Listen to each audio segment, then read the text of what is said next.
In the spring of 1925, a man named Victor Lustig read a newspaper article noting that the Eiffel Tower was in need of expensive repairs, and he decided to sell it. He then sold it again.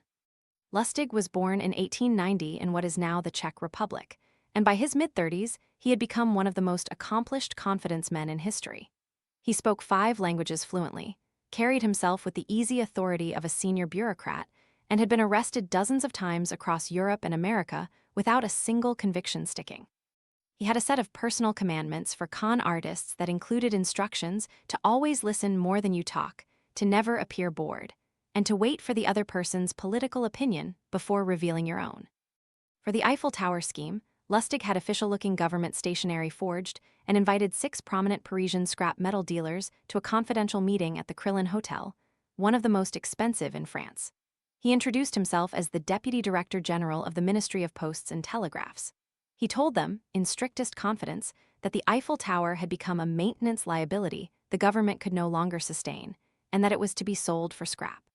He invited sealed bids. He had already identified his mark, a dealer named André Poisson, who was newer to Paris business circles and eager to prove himself. Lustig cultivated him privately, hinted that a bribe to smooth the paperwork would be appreciated, and collected Poisson's payment, reportedly equivalent to around $70,000, for the rights to demolish and salvage the most famous structure in France. Lustig was on a train to Vienna within hours. Poisson, humiliated beyond endurance, said nothing to police. Lustig read about his silence in the newspapers, returned to Paris, identified a second group of dealers, and sold the tower again. This second mark did go to the police.